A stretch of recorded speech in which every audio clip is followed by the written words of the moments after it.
কোদালধোয়া নিম্ন মাধ্যমিক বিদ্যালয়ে অনিয়ম ও দুর্নীতির আখড়ায় পরিণত হয়েছে। শাহ আলমের তথ্যচিত্রে বিস্তারিত জানাচ্ছে নাইমা। জামালপুর জেলার ইসলামপুর ৪ নং সাবধরি ইউনিয়নের পূর্ব কোদালধোয়া নিম্ন মাধ্যমিক বিদ্যালয়ের অনিয়ম দুর্নীতির দেখার কেউ নেই। পূর্ব কোদালধোয়া নিম্ন মাধ্যমিক বিদ্যালয় ২০০০ সালে প্রতিষ্ঠার পর থেকেই অনিয়মের মধ্যে চলছে শিক্ষার্থীদের পাঠদান।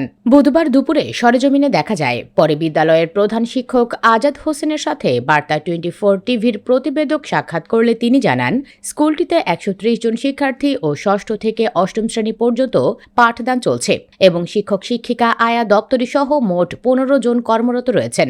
এ সময় গোপন ক্যামেরায় ধারণ করা চিত্রে ও সরেজমিনে দেখা যায় ৯ জন উপস্থিত আছেন বিদ্যালয়ে। এ সময় তিনি কর্মচারী ও শিক্ষক সহ ৩ জনকে ছুটি দেখান। একই সময় দেখা যায় স্কুলের আশেপাশের বিভিন্ন ক্ষেত খোলা থেকে বাচ্চাদের ডেকে ক্লাসে বসিয়ে দেন। এ সময় তাদেরকে স্কুলের নাম জিজ্ঞেস করলে বলতে পারে নাই স্কুলের নাম। আশেপাশের লোকজনের সাথে কথা বলে জানা যায় বিদ্যালয়টি দুপুর ২টায় ছুটি হয়ে যায়। এ সময় ৩ জন শিক্ষকের ছুটির ব্যাপারে ম্যানেজিং কমিটির সভাপতি মোহাম্মদ ওসমান গনির সাথে মুঠোফোনে কথা হলে তিনি জানান, ছুটির বিষয়ে আমি অবগত নই। উপজেলা শিক্ষা অফিসার মোহাম্মদ আরিফা আক্তারের সাথে কথা বললে তিনি ছুটির বিষয়ে অবগত নন বলে জানান। এক ভিডিও চিত্রে দেখা যায় সহকারী শিক্ষক টয়লেটের দরজা খোলা রেখেই সেরে নিলেন প্রকৃতির কাজ। অপরদিকে ক্লাস চলাকালীন সময়ে জানালার পাশে বসে মোবাইলে সময় কাটাচ্ছেন এক সহকারী শিক্ষক। এভাবেই অনিয়মের ভেতরে চলছে স্কুলটি।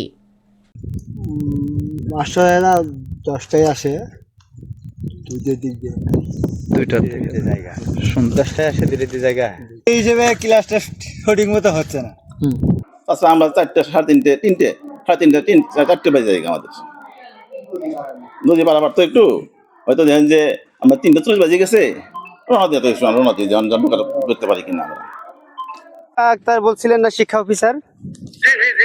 ছুটি হেডমাস্টার আমার কাছে বিভিন্ন কাগজপত্র ছুটি আসলে সভাপতি দেখবে, ছুটি দেখার বিষয় কিন্তু সভাপতি। আমাদের সাথে যুক্ত থাকার জন্য ধন্যবাদ।